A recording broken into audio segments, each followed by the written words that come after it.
Oh, yes, it is another episode of 5 Rounds here on the 5 Reasons Sports Network. We are whole again. The great triumvirate is back together for this one after a very busy holiday weekend. I want to remind everybody, every episode of 5 Rounds where we talk combat sports every Thursday night, except for last week, we did it on Wednesday because no one wanted to watch us talk on Thanksgiving Day. Normally on Thursdays, we are served by the Quarterdeck Seafood Bar and Neighborhood Grill. Oh my God, guys, this is my spot. I love the fresh seafood at the Quarterdeck, the oysters and Maine lobster, the sushi. I build my own poke bowl. Probably 50% of the times that I go, I eat some of the fresh fish, the sushi, the poke bowls out there. Even if you're not a seafood fan, guys, they have delicious burgers, sandwiches, pasta dishes, amazing salads. The baby back ribs are legit. You need to check out the Quarterdeck. And to top it all off, it's an awesome spot to watch every big game. The big TVs covering every wall, the flat screens, the high def, the big screen outside on the patio. And it's a great place to watch every UFC pay-per-view fight. When there's a pay-per-view, you know you can get it at the Quarterdeck for zero cover charge. You pay nothing at the door. They have 2-for-1 happy hour all day, every day. The happy hour literally never ends. So if you want to peep their menu before you go or find the location nearest to you, you can check them out on the web at quarterdeckrestaurants.com. The Quarterdeck, come for the food, stay for the fun. Very happy to have Frank Zaffere back. We were lost without you, Frank. We couldn't even manage more than like 60 minutes without Frank here. Frank Zaffere, welcome back. It's good to be back, and I didn't realize you had an abbreviated show, or maybe I would have tried to tough it out, but it's good to be back. Well, we're happy to have you. We have a lot to get into, and of course, James Walker. James, how's your evening treating you so far? Evening good so far. This afternoon I actually had a booster shot, so I was a little concerned I'd be a little lightheaded or something for the show, but not feeling anything right now. So a little arm soreness, but I'm good to go. You're like me. When I had the 2 doses, I didn't have any side effects whatsoever. So James Walker is more like me today. Hello to anyone who can join us in the chat. How about this, Miami Trev? Happy holidays, Kings. Thank you so much, man. And it is the holiday season. People are putting up their decorations. I'm a procrastinator. Haven't put up the tree yet. Haven't put up the lights yet. That's going to be done on like Christmas Eve, and they'll have them up for 24 hours. We'll move on to other things. But gentlemen, I wanted to start off today's show, and we put it in the title for this episode because I think this is compelling. Now, we all suspected something like this was said, but we go back to the most recent edition of the Colby Covington versus Kamaru Usman series, where Usman beats Colby again a few weeks back. And they had a little bromance and an exchange. There were whispers exchange. And even Dan Murgliata, the referee, broke it up. He's like, guys, enough with the love fest, right? And we were all kind of speculating and wondering, what exactly did Colby say to Kamaru when they embraced? And courtesy of UFC Europe, they tweeted out the video where you can actually clearly now this time hear what was said. So this is the quote from Colby Covington. Colby says to Kamaru, "You know I'm just trying to sell it for you," he said. And then Usman responded, "What?" He responded, then Colby, "You know I'm just trying to sell it for you." I know, said Usman. And then Colby said, "It's all love." And then he continued, "I've always had love for you. I'm just trying to make you money," he said. And that was the last thing that was said before Dan Murgliata broke them up. And this takes people behind the curtain, okay? Now, I'm not saying that there's never been an instance where you have legitimate beef and hatred between fighters. I know that it's happened before, right? You know, Liddell and Ortiz, Matt Serra, Matt Hughes. Like, there have been plenty of instances of legitimate hatred and beef between fighters. But a lot of times, and this has been going on, you know, forever, for like a century, going back to the early days of boxing, you're going to have guys manufacture beef, troll a little bit, trash talk, go the extra mile, even if they're not being sincere, to sell a fight. In the case of Colby Covington, I think it goes a lot deeper than selling a fight. I think that this character that he's created over the past 4 or 5 years, where, you know, he's become the MAGA guy with the hat, and he trash talks everybody, and he gets people, all the snowflakes get upset. Like, I do believe that that's a manufactured thing from Colby, and it's kept him relevant, right, for a number of years. So my question, and Frank, I'll start with you on this one. And you and I, we know Colby a little bit, although he's too big time to answer our calls these days. we're pretty familiar with what Colby Covington has been doing in the public eye in recent years. Does it bug you when you get taken behind the curtain and like you realize maybe these guys don't hate each other the way that we thought they did, and maybe the guy that was viciously verbally attacking the other guy didn't really mean it and they're just trying to make money? Does that bother you? Because I find some fans at least claim they would prefer for these fighters to be authentic at all times. Well, it's kind of a difficult question to answer. Generally, no, it doesn't bother me because, like, if you're reasonably intelligent, how would Colby and Kamaru ever have beef? They don't know each other. They don't hang around. They don't train at the same gym. It's just Colby's just angry at whoever has the belt and angry that anyone would pretend that he shouldn't have the belt.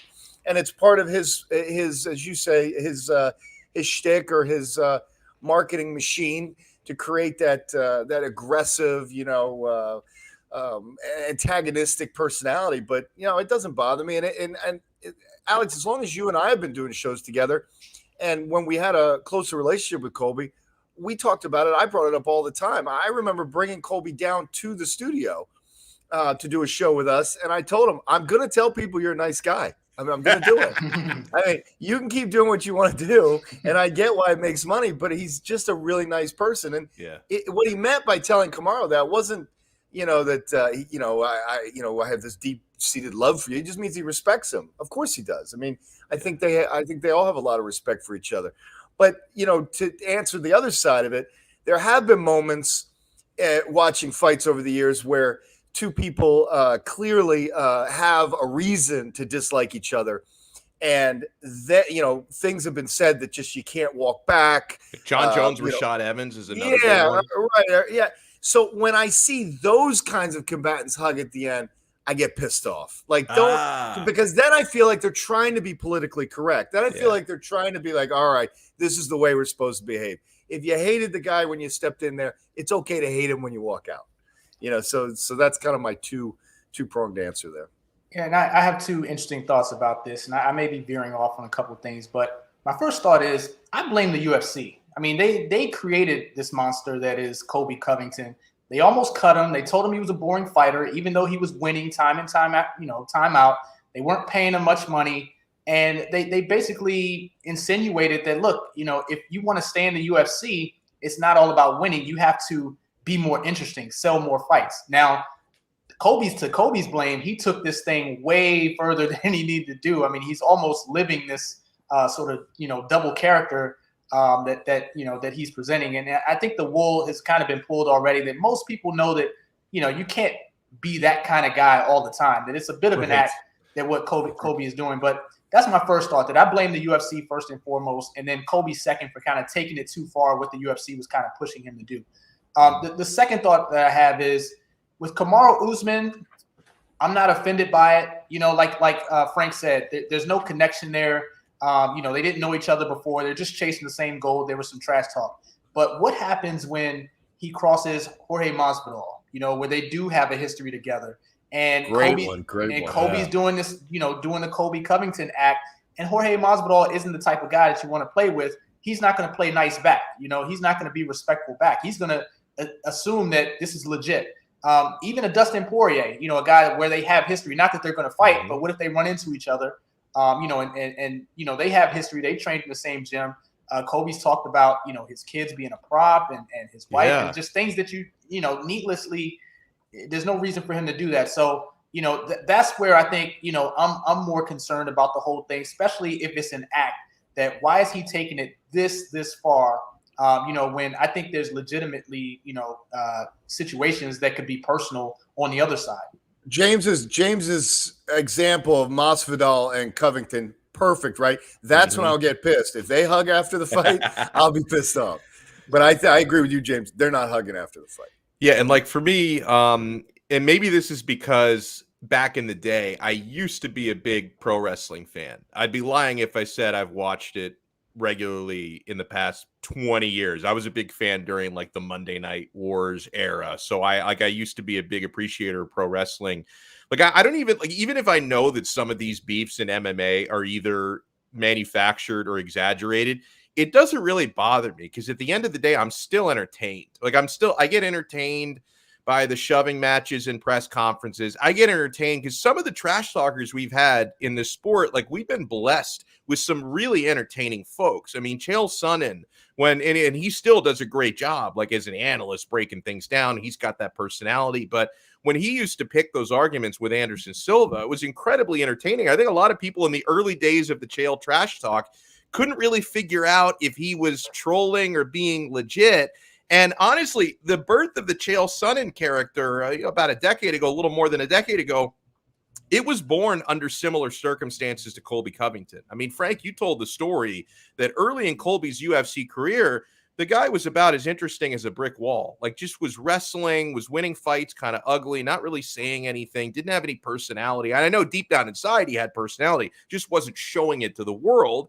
And so he realized his job was in jeopardy because in prize fighting, 60% of success is selling yourself. And then maybe, I mean, I might be a little off on that percentage, okay? But it's closer to 50-50 than people think. Actual success in the cage or in the ring. But the success in selling yourself in that sport, an individually driven sport, is almost equally as responsible for success than going out there and winning fights.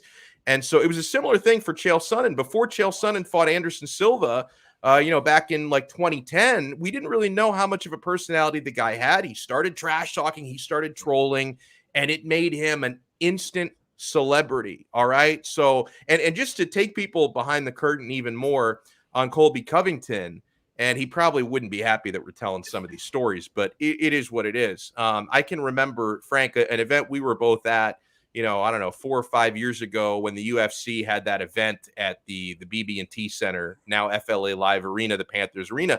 And we got to spend a little time there with Colby. And outside the arena after the event, we both took a picture with him, right? And before I took the picture with him, he had with him this backpack where he was not a UFC champion, yet he had a UFC title belt, right, that he was trolling, right, because he wasn't the champ, but he'd wear the belt around everywhere just to get under people's skin. And he also, he had the MAGA hat, right? And I remember before I took a photo with Colby, he kind of smirked and he said, hold on, do you want me to put on all the gimmicks or not? I'm like, yeah, put on all the gimmicks. So he puts the belt around his shoulder. He puts on the MAGA hat. He was chuckling about it. So he's the persona that he created. It's a very calculated one. And, I know that, and I'm sure for some people, it's just a matter of preference. For other people, it's a cultural thing where they just do not like, the over-the-top trash talk. Like I remember, you remember when, going back to when Conor McGregor was building his feud with Jose Aldo, who, by the way, is fighting this weekend. We'll talk about that. But when Conor McGregor had this big feud with Aldo before McGregor ultimately took the belt from him, it became like a Brazil versus McGregor thing. And I was calling a lot of fights back then, and I would talk to a lot of these Brazilian MMA fighters. Like I'd ask them, like, hey, what do you think about Conor McGregor? He keeps calling out your guy Aldo. And to the man, they were all like, this guy has no respect, terrible the way he conducts. And they were like dead serious. Like, I do not respect the way he promotes himself. This is not good for sports. You should just be professional at all times. This is terrible. I think I'm just cut from a different cloth, man. I appreciate the entertainment aspect of it. I know the actual fights are real. And that's the most important thing. When the octagon door closes, assuming these guys aren't all engaging in max fixing, and I don't think that's happening, as long as I know the fights themselves are real, I'm okay if they lay it on really thick before the fights because it gives us more to talk about. It helps media people do their jobs. It gives me interesting stuff to read. When I go to MMAfighting.com and MMAjunkie.com before an event, I like seeing these quotes. I like watching these videos. I mean, James, at the end of it, I know that not everything is authentic, but I don't have a problem with it. And this is embedded in the DNA of combat sports. Yeah, and something I want to elaborate on with your point with Conor. I don't know if it's fair to compare Conor's trash talk and Colby's trash talk. And the reason why I say that is I think Conor believes most of what he's saying. I think he legitimately disliked Khabib. Now, some of his stuff does go over the line, just like some of stuff, Colby's stuff goes over the line. But I think Colby's doing it more for entertainment and pay-per-view buys. I think Conor legitimately has distaste for the Khabibs of the world, the Dustin Poiriers of the world, the second time. And I guess he trash talked and got in his head the third time. I always forget that trilogy now. But yeah, I think there's a bit of a difference with Conor that his trash talk comes off as definitely more authentic. And I do think he believes most of what he says. I don't think he's just blowing smoke kind of like Kobe does half the time. Do you guys remember when Dennis Rodman got sent to the Bulls and, was able to integrate with a team he had professionally tortured for years as a Piston? We've all seen NFL games, playoff games, where they've gone through unbelievable violence and pain to fight their way to a point in their season and lose and hug at the end. These are fraternities of elite people in certain types of sports. And really, no matter how much they dislike their opponent, the only other people that they could truly relate to in the world are the people on the other side of the line or on the other side of the cage from them. They're the ones for whom they have the most brotherhood, the most connectivity. So it shouldn't surprise anyone that they can find a way to embrace. I mean, that in the MMA, I mean, you're talking about very special people that can do that for a living. And, these are their friends. These are their brothers. This is the fraternity that they're in. So, I would ask you guys, though, because despite what I just said, real beefs do exist. But which ones have been real? Like, I just jump right in. Jones Cormier, real. Yeah, I would say that one's real. Well, and Jones has been involved in a couple of those because I think Jones, Rashad Evans was real as well because it was like a Shakespearean story of best friends who became enemies because Evans thought Jones betrayed him. And I thought that was very real drama. And I think, back in the day, I think Matt Serra and Matt Hughes legitimately hated each other. Chuck Liddell and Tito Ortiz, because that was another one. I mean, they used to be managed by Dana White. That was before Dana White became the UFC president, and they were friends. They had a big time falling out. So I think there's certainly been a handful where it was completely legit, and they didn't even really have to lay it on very thick. Yeah, I'm sorry, James. Are the Diaz beefs ever real? Because I'm just wondering if they just are just difficult people in general, but I lean to that, and I can never, and I'm the biggest Nick and Nate Diaz fan in the world. I can never pinpoint if they're the smartest people in the room or the dumbest people in the room. Like, honestly,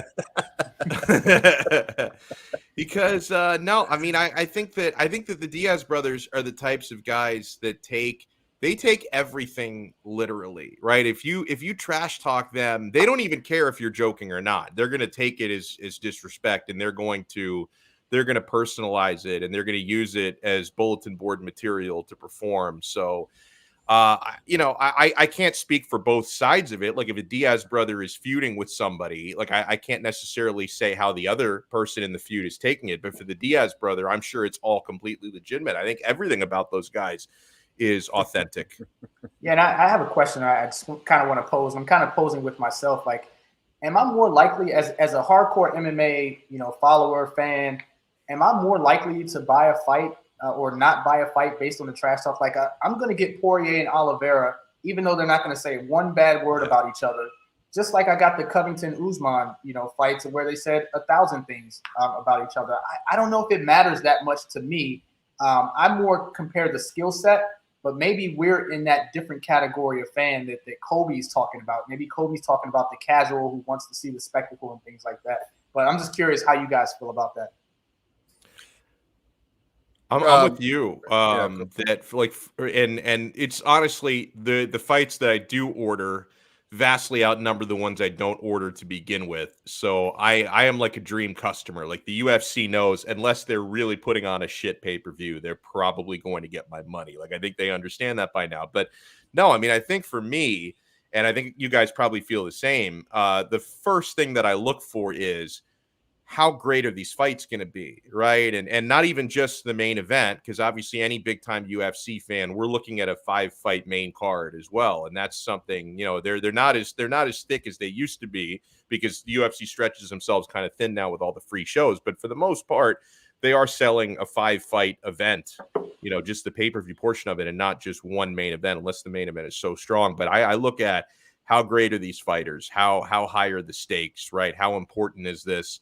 And then I'm not going to decide to buy a fight or not based on the feud. But I think that you were right to say, James, that you and I and Frank, we're just in a different class. And I'm not saying it's a higher class or a lower, just a different class, because, a lot of people out there will make their choices about buying a UFC fight the way that I'll make my choices about buying a boxing pay-per-view. I don't buy nearly as many boxing pay-per-views as I do MMA pay-per-views.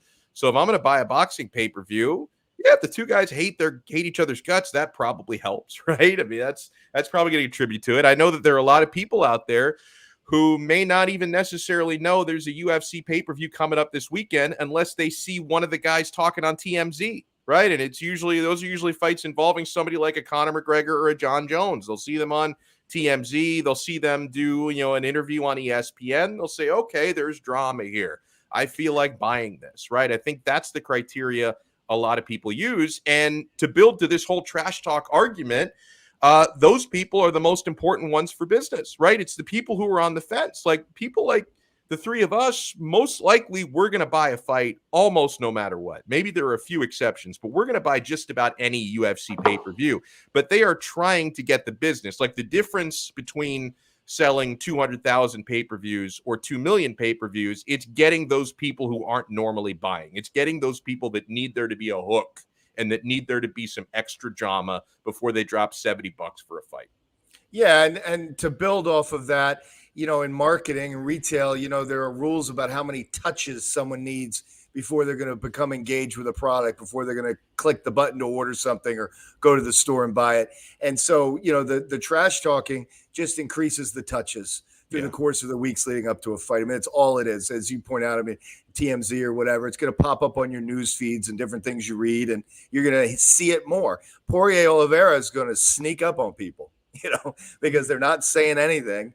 And except for UFC marketing and some ESPN banner ads during college football and whatnot, you wouldn't know about it. So that's why I think Colby's antics and others makes the fighters so much more money. Well, guys, why don't we get into a new episode of the Toss-Up? This is something, and last week we canceled the Toss-Up because we didn't know what to do without Frank Zaffere. We canceled the Toss-Up? Because I wasn't there to read it? Wow. Yes, we canceled the Toss-Up. Man. I'm so flattered. All right, well, I'll start off with a good question. You ready? Yeah. Who should Miesha Tate fight next? And this makes a lot of sense based on what we were just talking about. And now last week when we were missing Frank, James and I talked about her loss to Ketlin Vieira, which was a really close fight, a really good fight. I agreed with the decision. I think James didn't so much, but the result is the same. She lost that fight, so she's not springboarding into a title shot.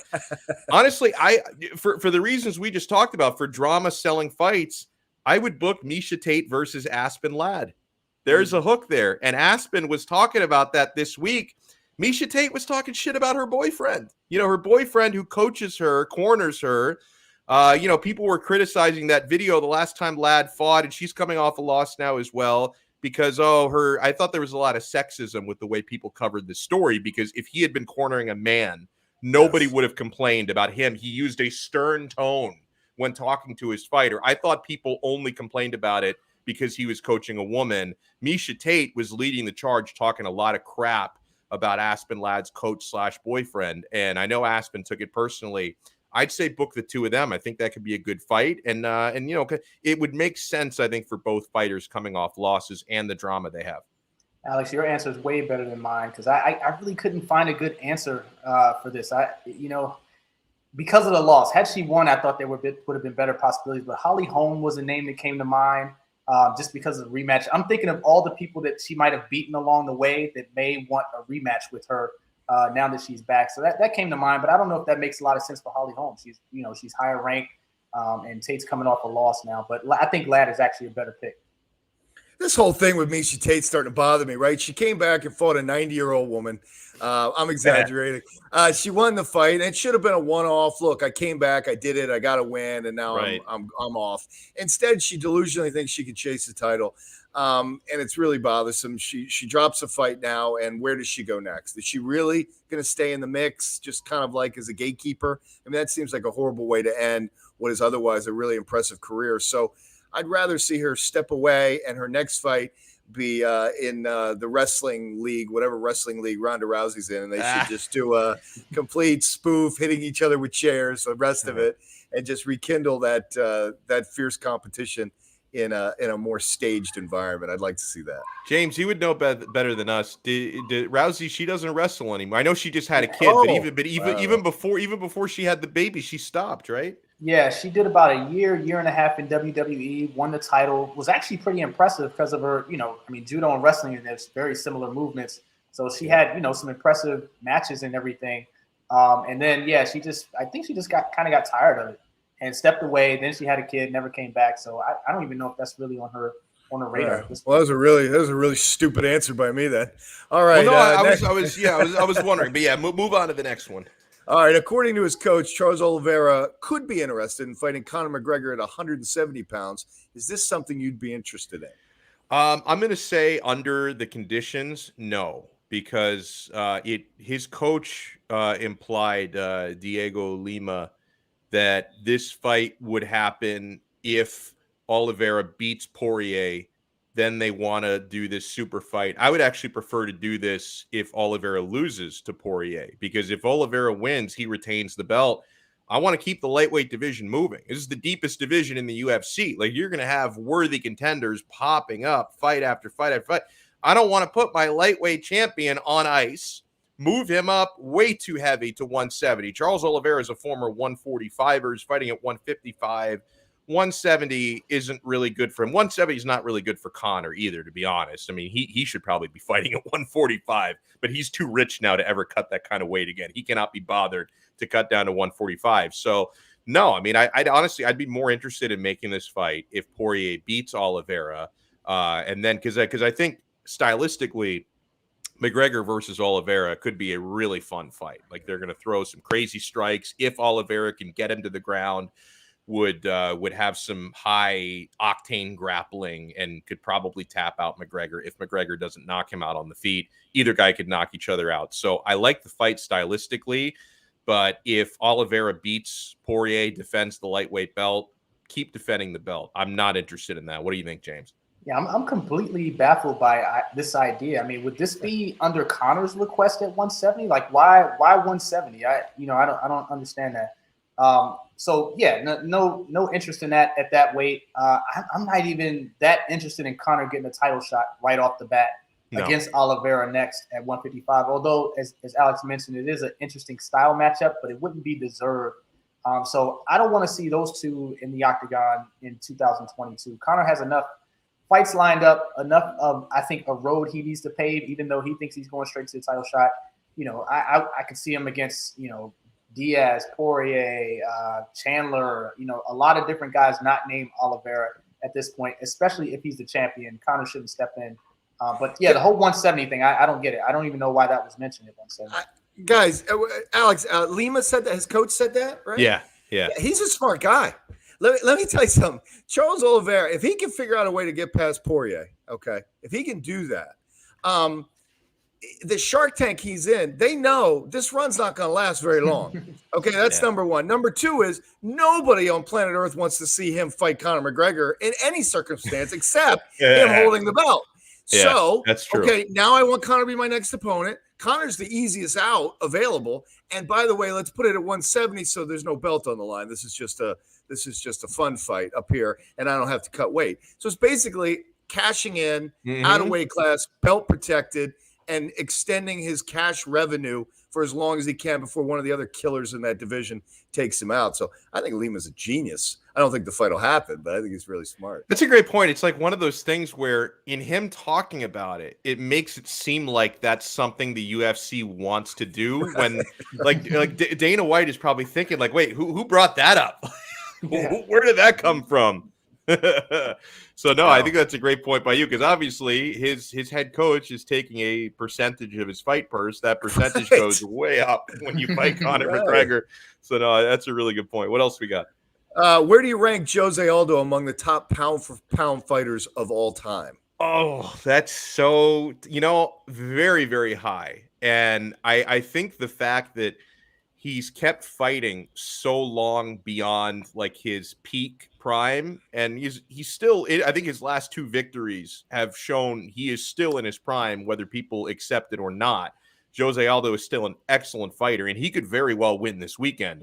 But I think the fact that he's like far removed from his championship peak, kind of like a Frankie Edgar, it's like people maybe forget how good and how relevant Jose Aldo was.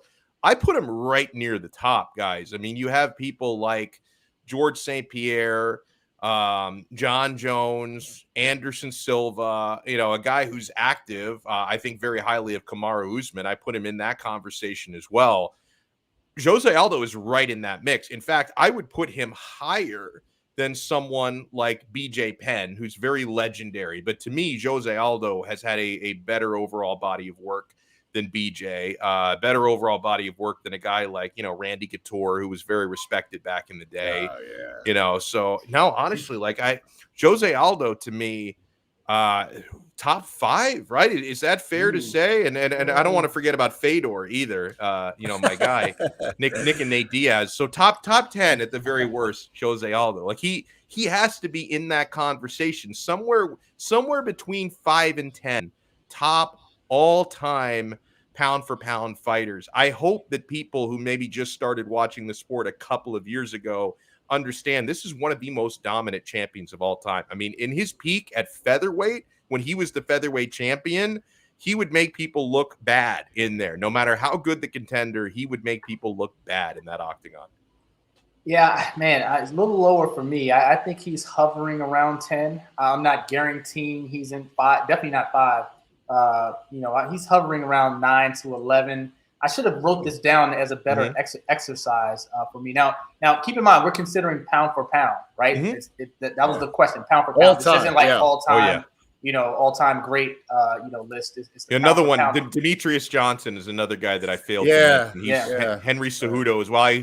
I even forget about the 125ers sometimes. Aldo was awesome, during his prime. He's still relevant, still fighting pretty well.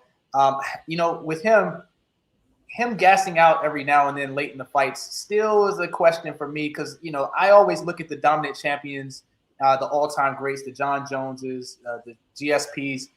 Those are the guys that fight round 5 at the same quality that they fight round 1.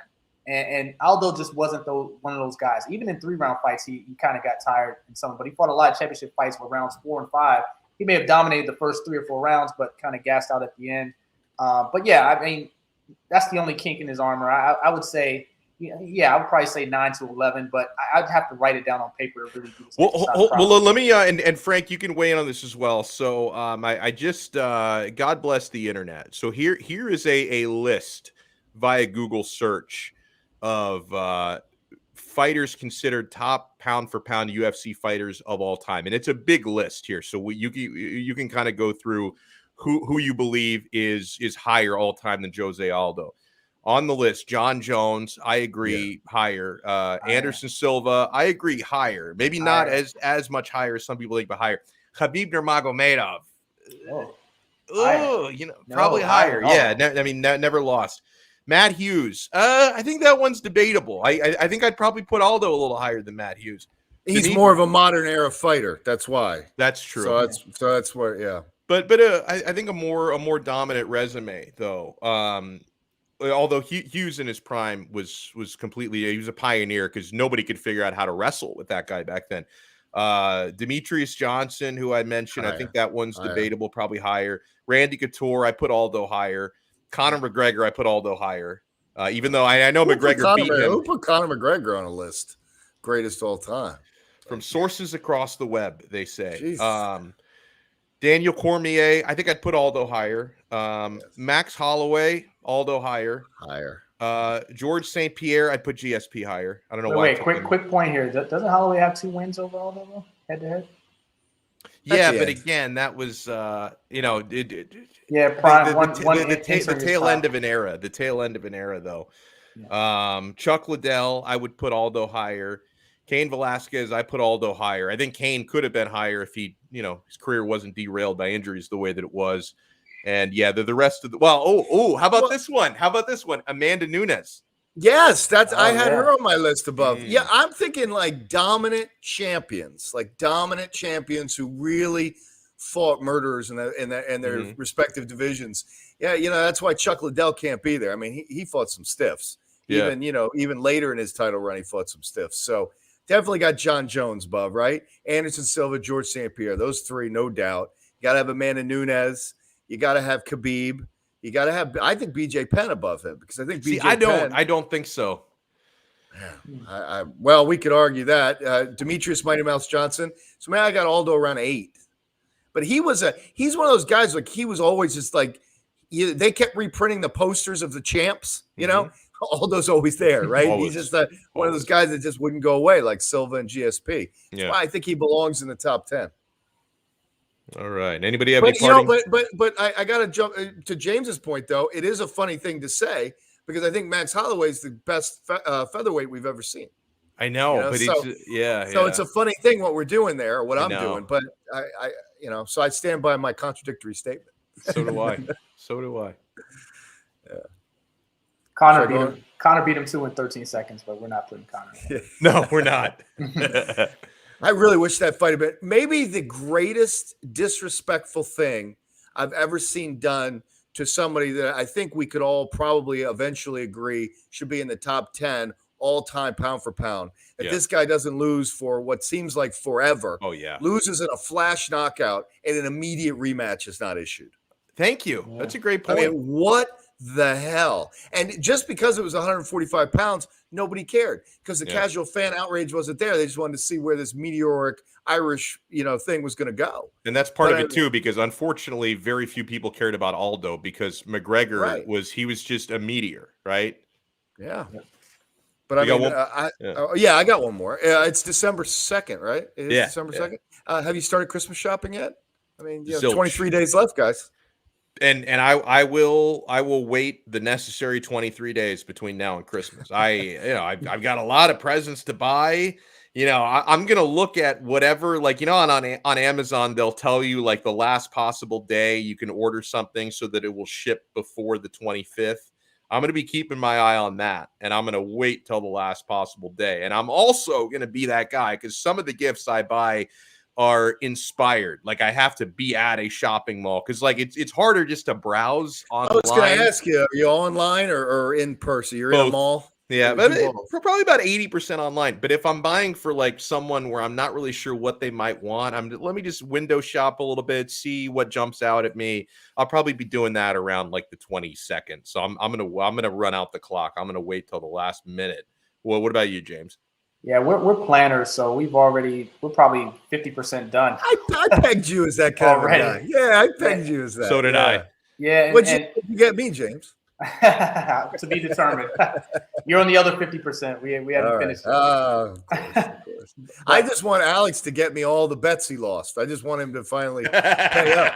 I just want pasta dinner. Good gift. Yeah. Pasta dinner down there. I've given my gift. You see that the new hotel that they just built in Las Vegas. That's courtesy of me.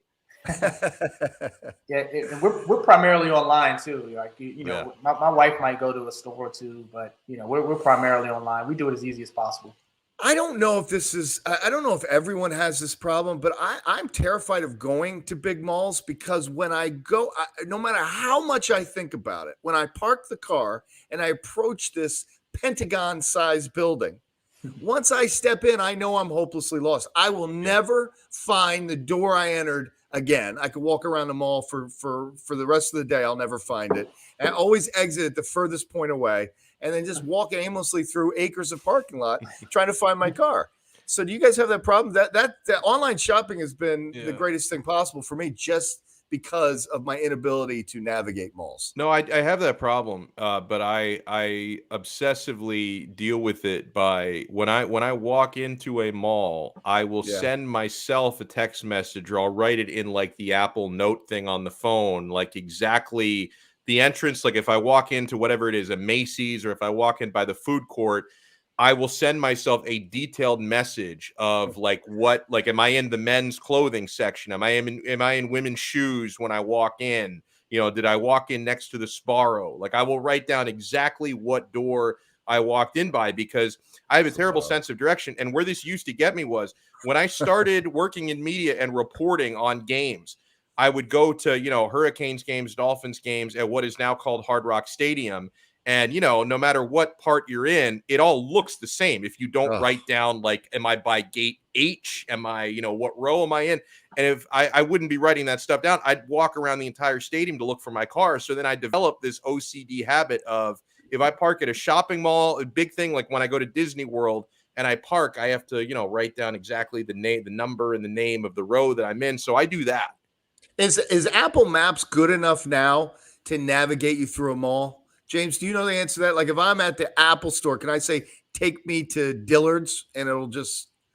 Google Maps, Apple Maps doesn't do that. I think the old school Alex way is probably the best way. Just write a note in your phone, say, hey, I entered through Macy's, what section, or the food court. Or you could just park in the same spot every time and say, okay, I'm going to park next to the food court. No matter what mall you go to, I'm going to park next to the food court. So you always know to find the food court. But that doesn't work this time of year, though, because the parking lots are so slammed this time. Like, if I just like a random Tuesday night in September, maybe, but December, no chance.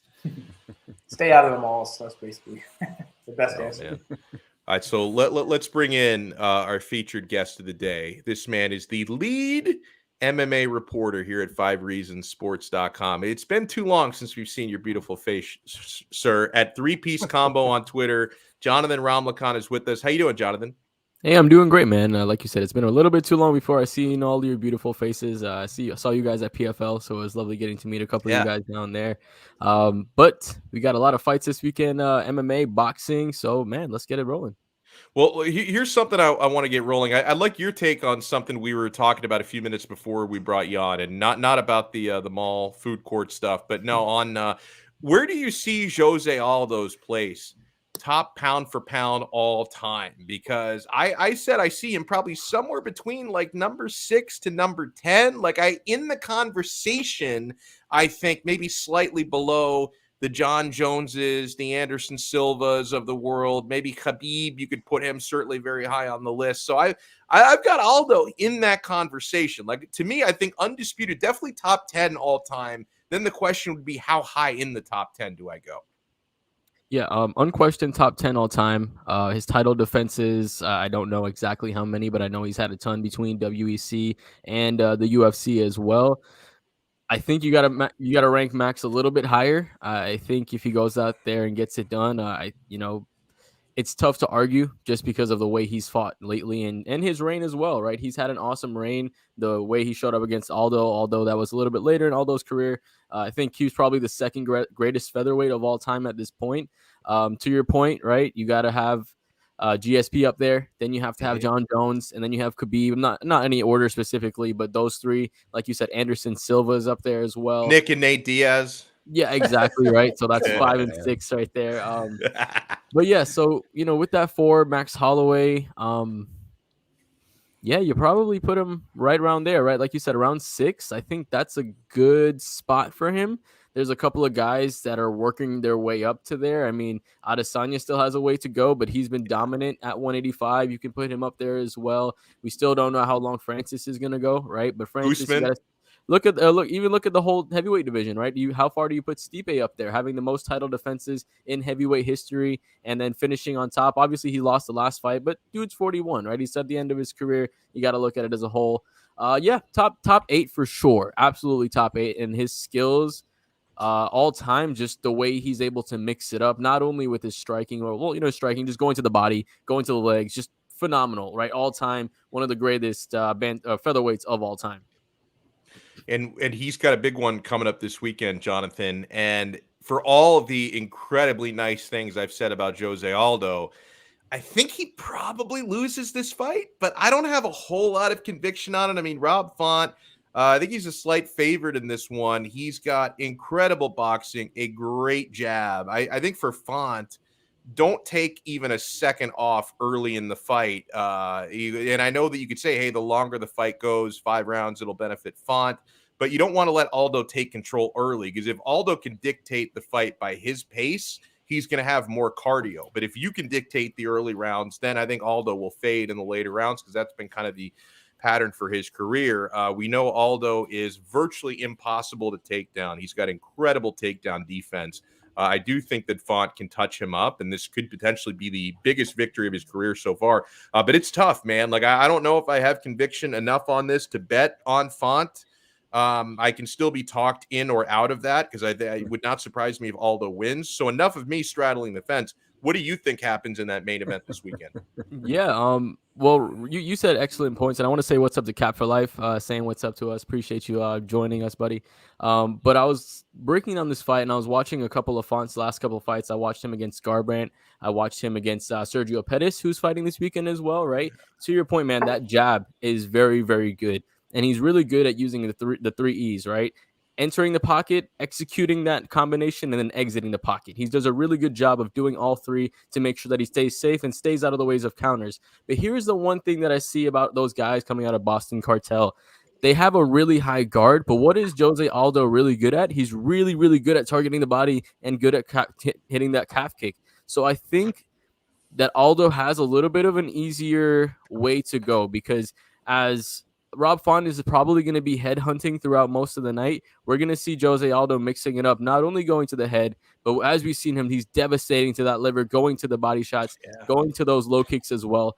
I see your point. I do think, Font has an excellent jab, but outside of that jab, it's tough to see what really major characteristics that he holds outside of everybody else. I think he's overaccomplished a little bit, and of course, I can be proven wrong this weekend, and he can come out with a big win over Jose Aldo. But personally, when I was watching a couple of fights trying to handicap this main event, I think the diversity of striking of Jose Aldo is really going to come to effect there. I think he's going to break him down because of that high Boston Cartel guard. I think those body shots and those low kicks are going to be the recipe for success.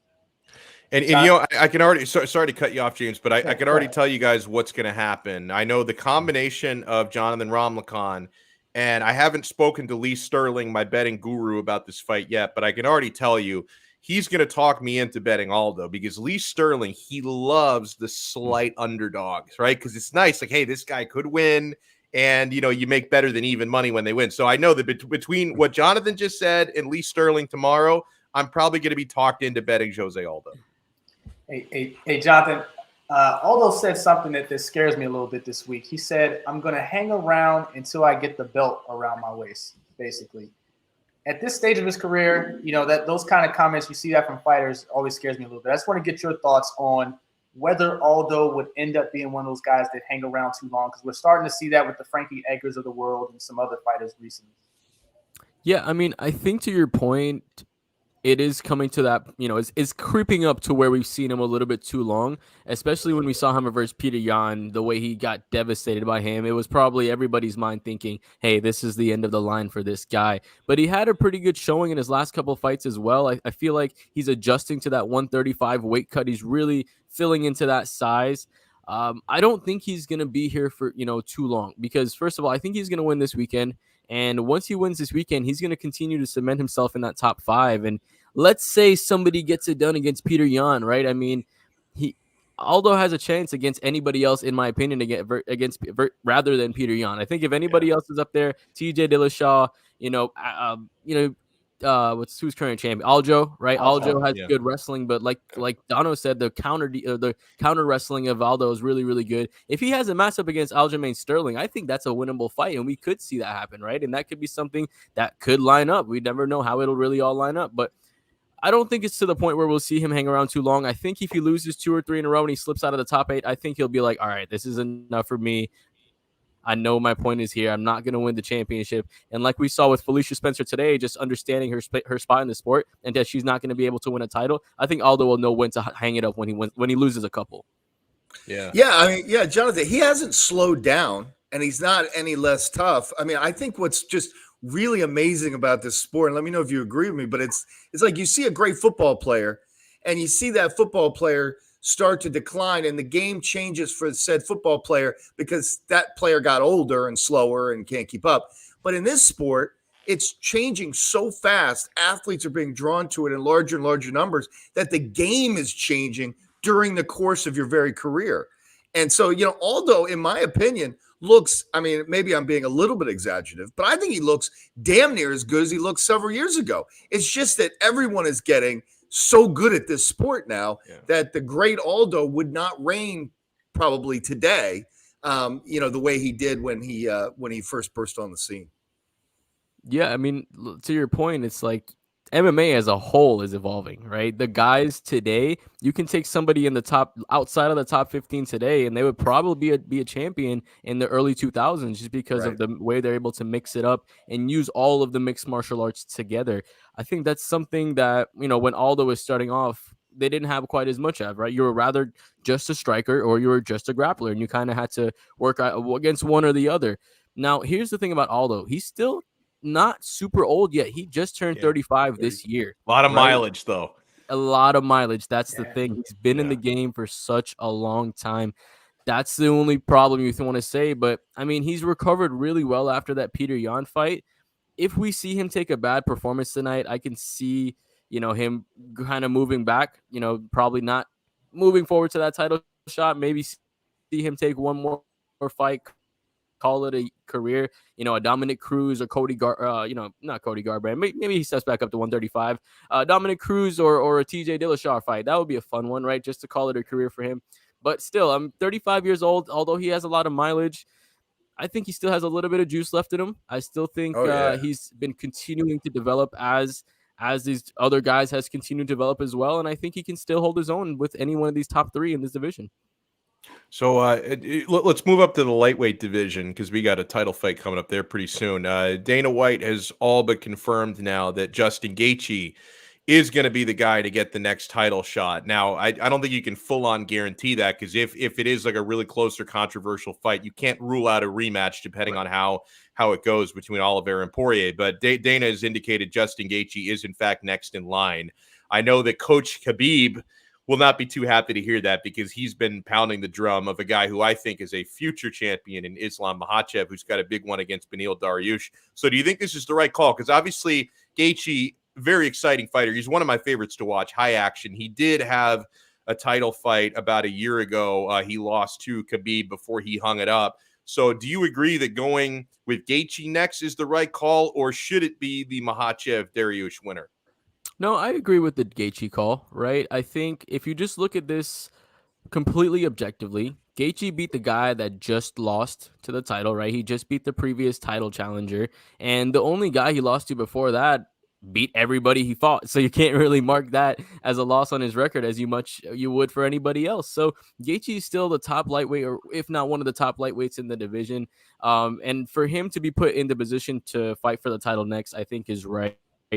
For Makhachev, he stepped up and he fought a Dan Hooker that was coming on a couple weeks' notice. And don't get me wrong, Dan Hooker is a very, very dangerous guy, right? But you're taking somebody who's fighting on short notice, who's not the elite of the lightweight division, right? Not super elite in the lightweight division, but you beat a guy who's really up there, right? He gave Poirier a run for her money. He's almost there. So you beat that guy. You still have to do a little bit more. So beating a Dariush who just beat a Ferguson is really going to help establish him a little bit more. I think looking at this completely objectively, you have to give it to Gaethje first. I love the hype train of Islam Makhachev. Like you said, future champion probably soon. He's probably going to take it off of Dustin or Gaethje, whoever wins, or Chandler, I guess, or not Chandler, Oliveira, if he wins the fight too. I personally think Dustin's going to win, but I have a lot of bias towards him. So I guess, but I think it's only a matter of time anyways, because let's say Islam doesn't get past Dariush, then he wasn't really the real deal, right? But if he gets past him, all right, he's cemented himself, he's earned the shot, now he can get it. If he's really legit, he'll go win that title and reign for a long time like Khabib did. I don't think they. Oh, I'm sorry. I was just going to say, I don't think they have to rush Islam either, because I think it's a foregone conclusion now that when he gets it, he's not letting go of it for a long time. So you might as well make some money with these other guys. Oh, man. Go ahead, Alex. Sorry. Well, no, I wanted to ask Jonathan for that.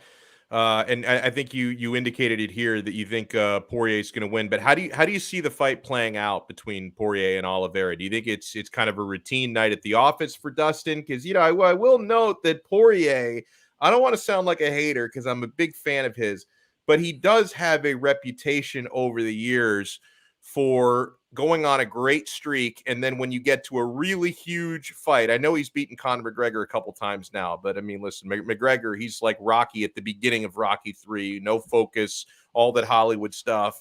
But so Poirier does have a reputation of looking unbeatable. Then he gets to like a title eliminator, like a really big fight, and he finds a way to choke. Like I remember the narrative after he lost to Korean Zombie, Cub Swanson, when he lost to McGregor the first time, lost to Michael Johnson, has this reputation of getting to these big spots and then choking in the big fights. How do you see this one playing out?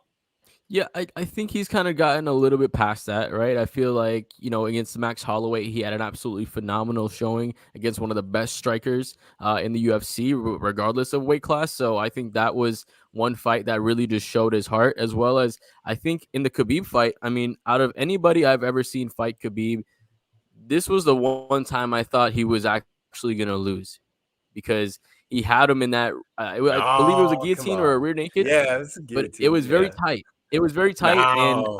I can remember vividly hopping off my chair thinking that it was in there. You know what I mean? So the way that he got out of that, I think that I think he's had that gone past him, right?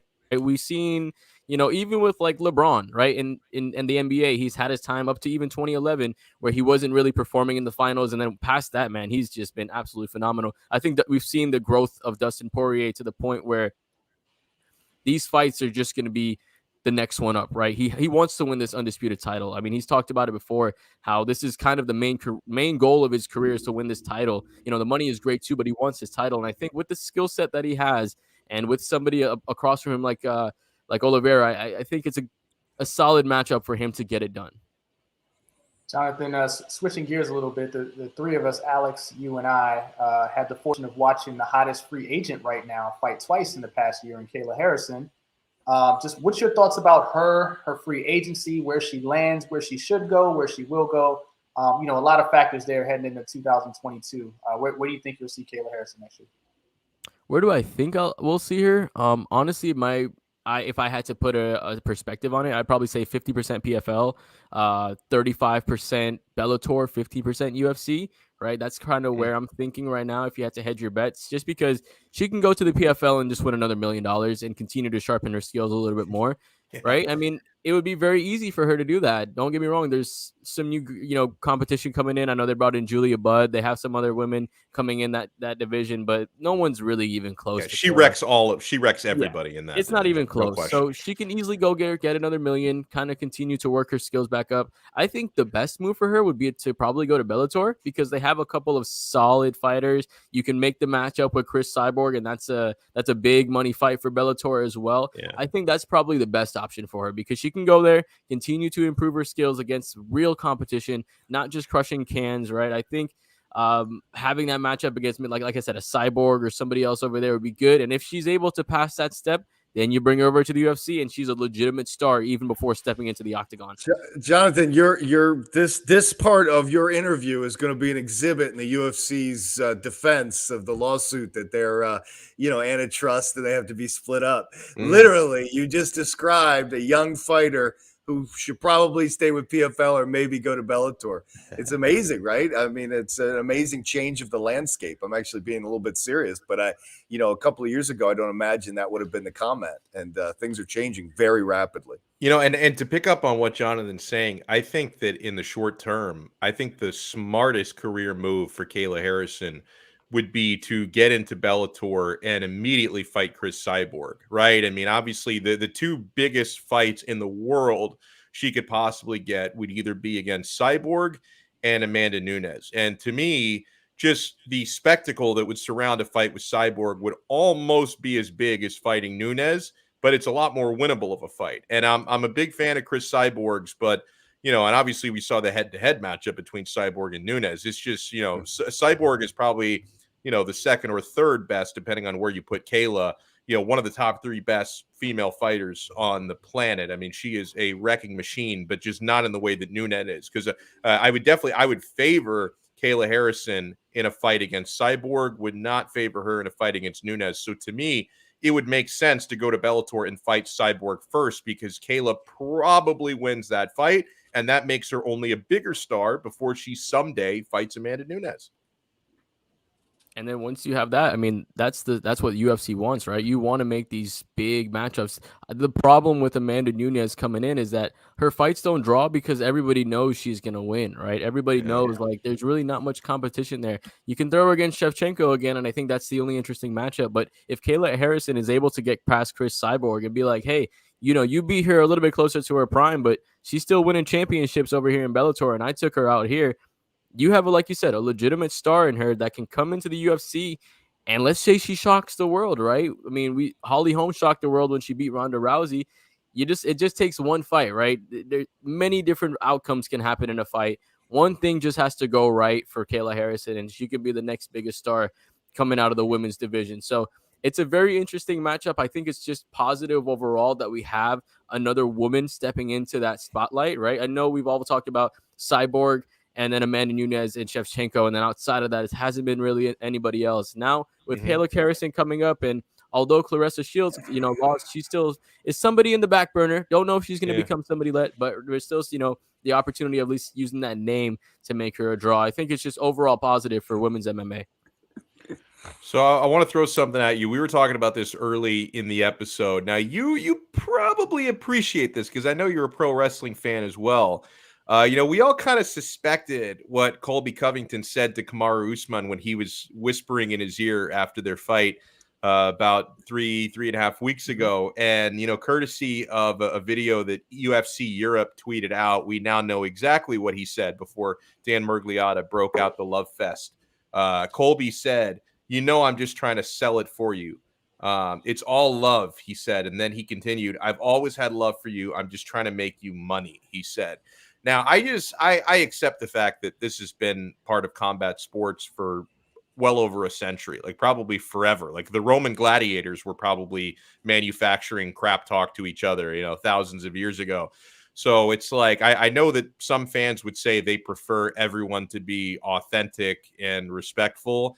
I actually, even if I know that somebody like Colby Covington is probably laying it on a little bit too thick to ham it up and make more money, I'm okay with it. Because to me, if you're going to be entertaining, I think that's all that really matters here. Yeah, I mean, exactly. And what did they do? They sold 100,000 less than Canelo, which is very, very impressive, right? Boxing and MMA, boxing has been established for over hundreds of years. MMA is still in its youth, teenager, adolescence age right now, right? So for it to only be 100,000 less, that's, to your point, it's the marketing side of it. I think these guys kind of have to. So you're saying, hey man, he's more consistent than the Miami Heat and the Miami Dolphins combined right now. So yeah, Frank, the most consistent guy here in South Florida. But going back to it, I just feel like overall they have to sell the fight. And like you said, as a professional wrestling fan, I love it, right? Because it's okay for these guys to have mutual respect, but for them to sell the fight, let them go at it. Let them just do whatever they want to do, and let them embrace a character, right? Here's what I don't want. I don't want these guys changing every single fight who these guys are, acting like a different character every single day. I think just like what Colby did, hey, embrace that attitude, right? Become the heel. Come out to the Kurt Angle, you suck. Get the crowd reaction. You're going to sell the fight being hated. So pick one, be hated, be loved for something, stick to that character, and then work into a way of selling that fight. Hey, can I jump in on that too? Did you guys read a week or so ago? Kamaru Usman shared a self-deprecating story about running into Colby at the airport some time ago. No, did you guys catch that? I did. He ran into him at the airport and decided, this guy's talking trash about me. I don't like him, so I'm going to go start beef. And he went up and kind of went and got real mean-faced him. And Colby turned around and smiled. Was like, "Hey, man, how you doing?" And Kamaru said, "I instantly felt like an idiot." He's like, this is a nice guy. And I think that Colby post-fight felt like he had to let him know, like, hey, maybe you don't get this. You know what I mean? But we don't really know each other. But we just sold the shit out of this fight. You know, we know we want to win. But, some of the stuff I say, might have put a few extra shekels in your pocket. But I thought that was a funny story. And kudos to Kamaru Usman for being self-deprecating like that, because I thought it was a very revealing and interesting story. That is actually really funny that he kind of disarmed him with kindness, unexpected kindness. Because I'm sitting there because I don't even know what to do. Now I like him. I don't want to talk to him.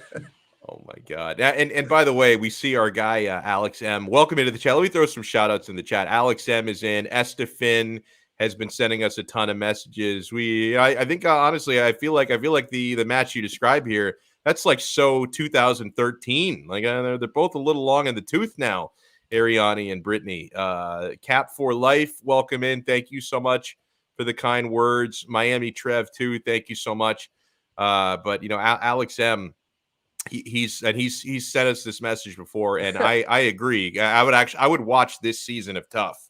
I'm very selective nowadays with what seasons of Tough I watch. I would watch that. Yeah, I would watch that. And I didn't think prior to the suggestion of this that you could even pay me to watch Tough anymore. But this I would watch. Yeah, I mean, and this fight, and there are multiple fights I think you could make with either of these gentlemen at this point. But yeah, Colby versus Masvidal, I would love that, because that one, Jonathan, I don't think you would have to manufacture a whole lot of bad blood. I think these guys legitimately have it. They used to be inseparable, roommates, best buddies. They had a falling out. I think the beef here would be legit.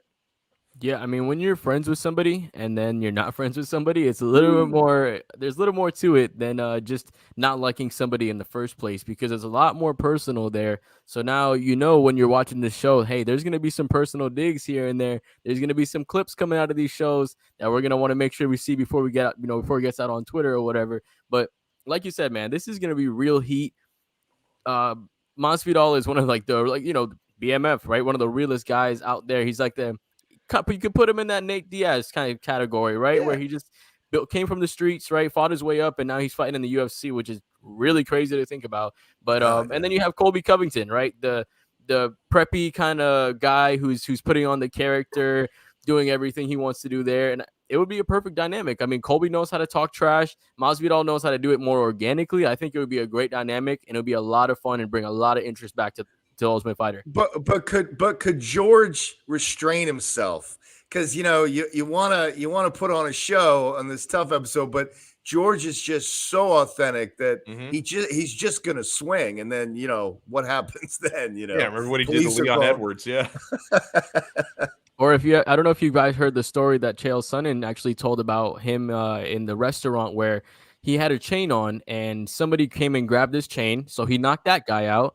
And then his friend came up to him and was like, hey, so he knocked that guy out. Now, trying to avoid the situation, he goes to the restroom. A random guy follows him into the restroom just to go use the bathroom. He thinks that guy is actually coming after him. He knocks that guy out too. So, like you said, he's one of the realest guys out there.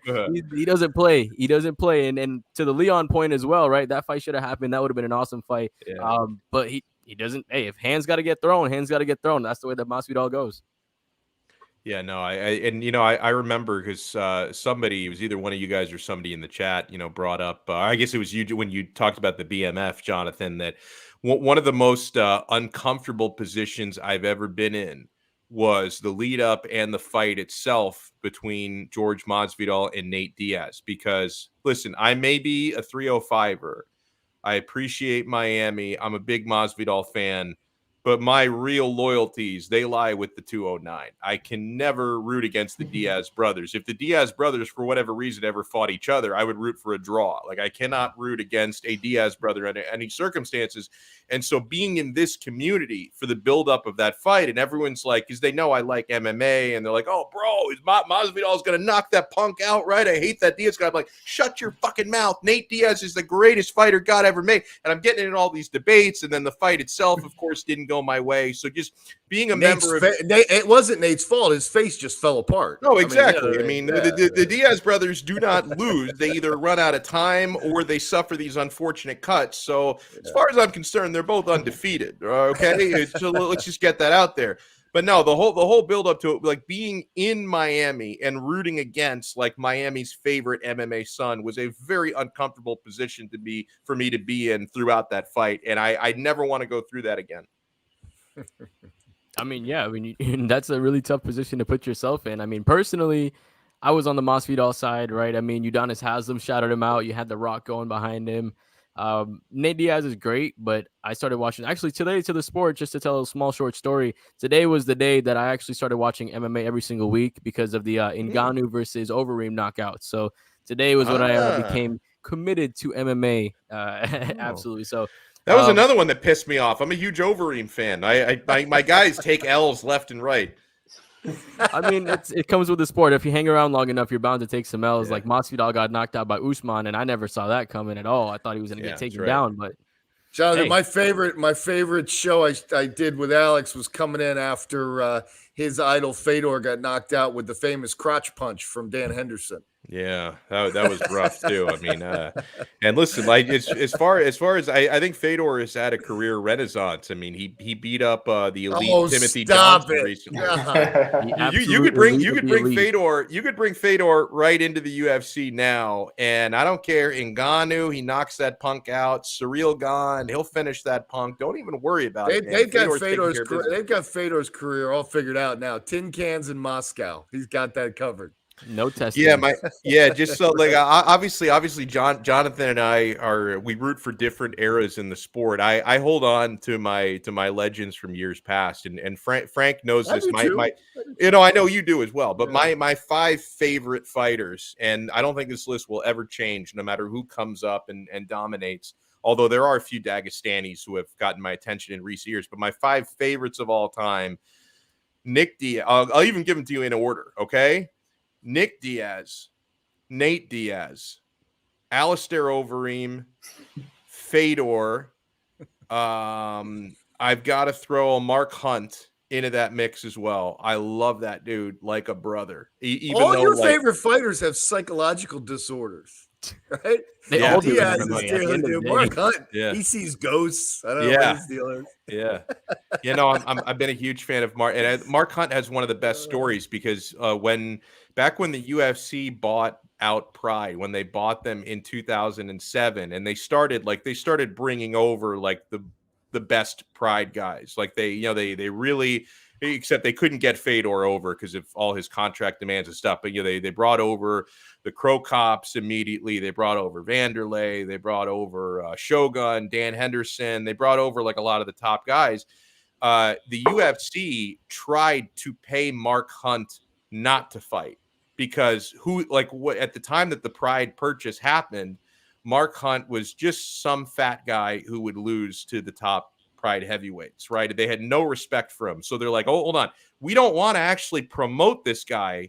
We want to just buy him out of his contract. But Mark Hunt refused. He said, no, you own my contract. I want to fight. I'm not going to let you buy me out. And then, 5 years, 6 years later, he was one of Dana White's favorites. Like he won Dana White over. So I think Mark Hunt's story is one of the absolute best out there. Who are your favorite fighters, James? Favorite fighters, man. All time. Wow. Just got to give us 3. Yeah. Boxing is easy. Boxing is Hagler. MMA. I'm a GSP. I was a GSP guy, but then now I see Kamaru Usman. I'm like, man, I can see how that welterweight division has really evolved. Man, I like Khabib, man. I just like the dominance of it. I like the aura of him. Just nobody's figured him out. Now, if he would have hung around for 3-4 more years, somebody probably would have figured him out. But I like that he got out at the right time. I'd say probably GSP and Khabib at this point. What about you, Jonathan? Adesanya is number 1. Holloway's number 2. You're new age guy, man. You're the new, sure. Masvidal is number 3. If you had to go old school, I was a big fan of Mark Coleman, right? Just take you down, ground and pound, right? Yeah. Wow, you go from one extreme to the other, bro. Yeah, he's going from like 2021 to like 1995. Yeah. Tank Abbott's one of my favorite old time fighters, dude. Tank was like, when I was watching those old UFCs, this guy didn't want to grapple, he didn't want to do it, he just wanted to go there and punch your face in. So he was really fun to watch.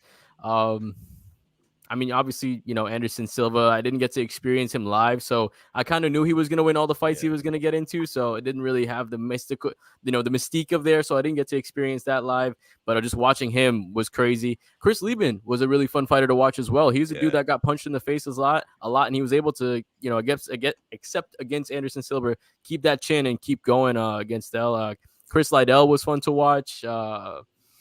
Carson Newton. Carlos Newton. Carlos Newton. Yeah. Carlos. He was the big Dragon Ball Z guy. Like he would do the Kamehameha and stuff after that. So I loved when I was watching him as well. So as far as those old school fighters, those are probably the guys I lean towards. Another one that's like close to like breaking probably in my top 10. And I think more people like him now that he's like a media personality. But I mean, you guys remember when he was fighting, people hated this guy, Michael Bisping. Like there was a genuine disdain for Michael Bisping. I mean, people were so happy when Dan Henderson threw that cheap shot on him after he'd already knocked him out. Cheap shot, my ass. Cheap Fight shot. till the ref stops you. Henderson knew. He clearly knocked him out with the overhand right, and then he landed a cheap shot on the ground because he wanted to hurt the man. And the man has a family. I think he was actually trying to kill him. Yes. I think if you go back and watch the launch, I think his intent was dead. Michael Bisping has a family. It was very disrespectful. But no, I remember the way people would talk so much crap about Michael Bisping. They just hated him. I guess it was like he didn't knock a lot of people out. He talked a lot of trash. I still think that Americans, I mean, it's been like, 250 years, but people are still angry about the Revolutionary War. There's like this, and I think that awful train wreck of a play, Hamilton, has kind of stoked the flames again. People are very upset about the whole colonial. Like I've let it go. 250 years later, I've let it go. Okay, Alex, people forget. They came back the War of 1812. So I mean, we got a lot of reasons to be pissed off. I mean, we won that one too. We won fair and square, and then they came back and invaded. Yeah, that was. I was very. The War of it did kind of piss me off. Like England, learn how to take an L. Like you don't need to come back. Yeah, okay, that one did bother me a little bit. Yeah. Oh man, yeah, and a lot of people, and Chuck Liddell. I don't rate him as highly now as I did, but like 2007 me, I was basically sleeping with Chuck Liddell bed sheets. Like I was such a huge fan of Chuck Liddell. I think it kind of got to be a little bit exposed that he was maybe a little bit too one-dimensional. But I mean, Chuck Liddell was up there. I'm surprised that you would say that, Alex, as a Pride guy. I felt like watching the Chuck Liddell show in the UFC for a while. I was like, does anyone remember him going over to Pride and getting beat up by Rampage Jackson? Yeah, absolutely. It seemed like everybody forgot, and then Rampage Jackson shows up. I'm like, I don't know. Chuck Liddell's probably going to smoke him. I said, what are you talking about? A lot of people thought that Liddell, that the first one was a fluke. Liddell would take him in the rematch. But I mean, listen, I tend to also, I like a lot of the guys who in Pride were probably on steroids. Like I was a big fan of like all of them. Well, yeah, but especially like the blatant ones, like Kevin Randleman, the Monster. And I don't think he ever fought in Pride, but he fought a lot, going back to Overeem when he was fighting in Dream before he came to the UFC. You could tell that basically the people who promoted Dream, which were some of the people who promoted Pride, so it looked like the arenas looked similar, the white ring, all that. Like they probably told him, here's a needle. Don't ask us what's in it. Just take it and smash. Just like inject this and smash. And they would match up. Days, man. Oh, yeah. When Overeem, when he was just jacked up beyond recognition, the guy had muscles on top of muscles, and they used to purposely match him up with like fat, out of shape dudes, and he would just destroy some of the most entertaining fights ever. Like I was a big fan of Japanese MMA because they gave you a mix, right? They would give you some like really well matched up fights. And then they would also have like a 280-pound monster go up for reasons no one could understand against like a 170-pound Minoa man or something. And it was like, there's no rhyme or reason to this match. The weight classes didn't matter. They didn't have athletic commissions over there. Like you would see a juiced up Overeem just smash tomato cans. And I loved every second of it. Alex M brought up Vanderlei Silva. He was very high on my list for a long time. I think that was a guy who was probably a little let down after less rampant steroid use. I will say that because he was not the same in the UFC as he was in Pride. And what did he do? He corrected the scar tissue, and it scares me now. It looks like he had like a whole face transplant. No, he basically did. He had his whole face it was more than just scar tissue. Like I think that was probably what he told his insurance company, right? That I'm getting paid for this because I'm getting my scar tissue. His nose was completely redone, like his whole face. He looked like a different guy. Looked like it freaks me out now when I see him. Yeah. I gotta check that out. I haven't seen it. I got a question. One question for Jonathan. One more for me. We have one pay-per-view left, so I think we have a pretty good sample size for the year of 2021. Who is your fighter of the year at this Wow, point. good question. Ooh, put me on a spot there. Who is the fighter of the year? Yeah, I know who wouldn't he's even know gonna how say. Who? Oh, come on, man. It's Adesanya all day for him. He's just figuring out a way to make no, it. he Well, lost. it was the He lost- lose he to lost this Blachowicz. year. Was that this? That was this year. Oh, he that's lost right. to That Diaz. was this year. My that was bad. this year. My bad. You're off the hook. I mean, damn, dude, I am stuck. I'll tell you who it is. Yeah, I go mean, ahead. You'll say Nate Diaz. Who other than Nate Diaz? hold on. Let me set the table here. What if I told you one of the most I got it. Go exciting ahead. fighters of all time took a 6-year layoff? Hadn't seen him since 2015, and then he had the guts.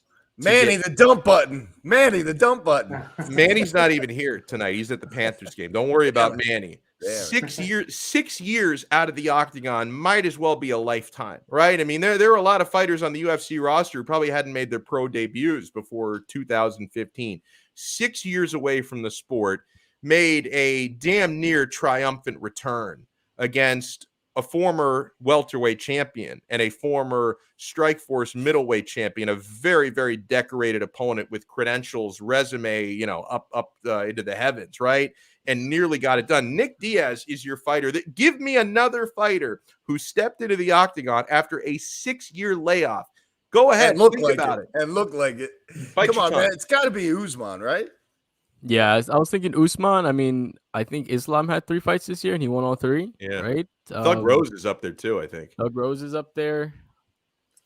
But I mean, Kamaru Usman, right? he has set himself up now. People like this year for him, he's transcending GSP in a lot of people's minds. Right. So that's why I just feel like for him, it's his year. 2020. Yeah, absolutely. I mean, legacy wise, I mean, the person who's added the most to their legacy this year is absolutely Usman, right? He took out Masvidal, and then he took out Colby Covington in the rematch. As far as top competition goes, he's there. And Gilbert Burns as well. Gilbert Burns early in the year as well. That was this year, right? Gilbert Burns?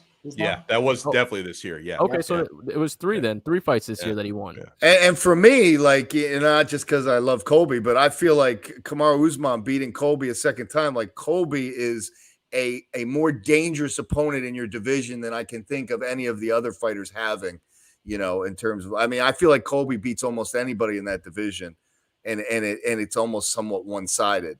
And Usman has taken care of him twice. So yeah, exactly. Incredible. Yeah. So I mean, three championship defenses.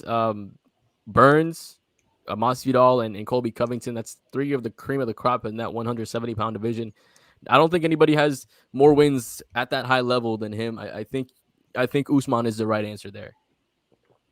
I want to change gears and give you guys what I find to be an interesting story before we wrap it up. I know there's at least one other one in here because I know Frank Z is all about this. I don't know, Jonathan and James, are you fans of Game of Thrones? Or were you fans again until they ruined the final season, of course? Oh, final episode. I wasn't able to watch it yet, no. Ooh, James? I haven't watched a single episode. Oh, man. my God. Lame. I don't watch much TV outside of sports, man. To be honest with you. I got 2 toddlers at watch home, anime. Watch Attack on Titan. Oh, there you go. Well, I know Frank will appreciate this. So, we all remember Gunnar Nelson, even though it's been a couple of years since he fought. And part of the reason why he's been out for so long is, I think it was last May, Gunnar Nelson had a grappling exhibition, Frank, with the Mountain from Game of Thrones, the actor. Hold on, his name is written here somewhere. Hold on. Julius Bjornsson is the actor who's 352 pounds. Is he big and he's athletic. 352 pounds. He's athlete though, like of agile athlete. Yeah, and he's one of those like strong men. Like you've seen him on like ESPN2 at 3 a.m. just lifting up monster truck tires and like lifting monster trucks and cars. Like one of the strongest people ever. He had the recurring role as the Mountain in Game of Thrones, and he and Gunnar Nelson had they're both Icelandic. They had a grappling exhibition, and Gunnar Nelson admitted that at one point, like he was going for an armbar from the bottom, and then he heard something pop in his ribs, And that's one. And he had a previous rib injury, and I think it was even the other side of his ribs that got injured against the Mountain. And so he hasn't been right since. He's hoping Nelson to make his UFC return in March. Like, he wants to. He's a European guy. He wants to fight in London in March when the UFC goes back to the UK. So part of the reason why he's been out for as long as he has is he suffered a grappling exhibition. And I mean, Frank, we saw what the Mountain did to Oberyn Martell's head. He smushed it like a grape. So this shouldn't be too surprising. But basically what you said is part of the reason Gunnar Nelson's been out for so long is he's a moron. Because who in the right mind would grapple with the Mountain? Right. I mean, did you ever see the video of Conor McGregor sparring with the Mountain? Yes. Yeah. I saw the pictures. It was terrifying to watch because you realized that as fearsome a fighter and striker as Conor can be, in a real situation, life and death situation, there's nothing he can do to stop this man from smashing his head. By the way, have any of you guys watched Squid Game that Alex M references? I unfortunately suffered through it was psychologically terrorizing, but once I got into it, I couldn't stop watching. The thing is, like, is being in debt really that bad that you would go through, you know, where like somebody's going to shoot you in the head with a sniper rifle if you don't come over when they say Red Rover? Like, is being in debt really that bad? It wasn't debt. They were trying to get generational wealth for their families, right? I mean, it wasn't just that they were impoverished. It was like so much money that I think they're go ahead. I think most of them were in debt though, because they needed that money. That's why they played that game to go back in the first place. Like, and if think about it this way, if you're going there and you survive the first round and you've seen people get killed, I don't care how much generational wealth is on the line. If everybody else is going to die except one person, I'm not going to take those odds, you know? Well, yeah. And didn't like in the first episode, like they all decided to leave and then they all came back like an episode later. Like, just stay out of there. Just declare chapter 11, like whatever you have to do. I don't know if the laws are different in Korea, but just don't go back there. No, and then the people just walking around with guns, just shooting you dead because you couldn't get a cookie to crack correctly. I mean, it was just terrifying. If I ruined it for anyone watching or listening, I'm sorry. And I gotta. Oh, sorry, Frank. Alex M. school loans are worse. Well, let me ask you a question, and I'm not passing any judgment one way or the other. But I hear some, and I'm not political really, but I hear like some politicians, none of which I think have ever been elected to this point, but some politicians will say, "I'm going to cancel student debt," and that's like people get very riled up by that. So my question is this. The people like me who have already paid it off, do we get reimbursed? Like, because I'd be a little bit like, frankly, I'm petty. Okay.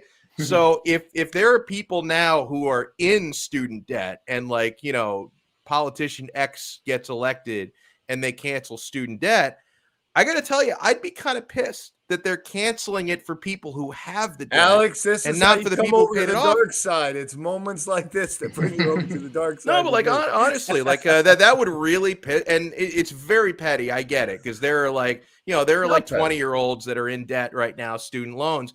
But I feel like the people who had them and already paid them off should be paid back as well. And I don't want to go wax on about this, but you know who the real criminals are? The universities are raising tuition every year, and they're doing it because the government insists on subsidizing this thing with loans for these students. It's a terrible situation. I wish the government would get out of it and make universities start rethinking what a reasonable tuition is. I mean, it's gotten to the point. I've sent a couple kids to college. It's gotten to the point. There is what career are you going to get that justifies the kind of mountainous debt that is going to befall these kids? It's terrifying.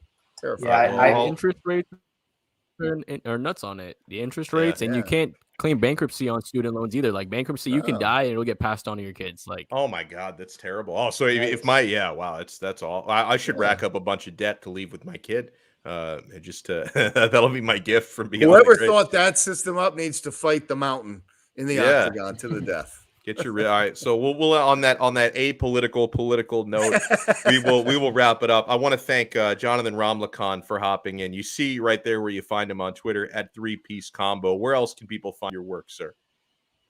Yeah, it's going to be on 5reasonsports.com. Of course, any articles I throw up will be up there. A lot of my MMA kind of videos and all that stuff are going to be on my Instagram. It's 3PC, just typed out in the MMA. So 3PC MMA, it's 6 characters, pretty easy to find. But yeah, outside of that, I appreciate you guys having me on. I enjoy talking fights. I don't get to talk with fights with most people because they don't watch this stuff. So always talking with you guys is a great pleasure, and I appreciate you guys having me on. Oh, we thank you so much for hopping in. And yeah, huge thanks to Frank Zaffere, who he hides it, but follow him on Twitter at realfrank_Z. Have you logged in recent weeks, Frank? No, I haven't, but go ahead and I'll check that follower request and see if I got one. There you go. And of course, James Walker, who you could follow at James Walker NFL. Follow me at Alex Donno. Huge you're welcome. And thank you, Alex M. Thank you for tuning in. We love it. So to Alex M, Estefan, Cap for life. Cap for life. I know I was looking for it. Everyone who's been very active in the chat tonight. Miami Trev too as well. Thank you guys so much. If you missed any part of this episode, you can check out the replay on YouTube, which will be available immediately when I sign off. And within the next 24 hours, you can check out our podcast and subscribe to it. We're on Spotify, Apple Podcasts, everywhere you get your pods. Just search 5 Rounds and you're going to see the orange fist logo and you're going to know you came to the right place. So subscribe to our audio podcast. Great to listen in the car that way. That's usually what I do. I listen to shows while I'm driving around. So we will talk to you guys again next week on another episode of 5 Rounds on the 5 Reasons Sports Network.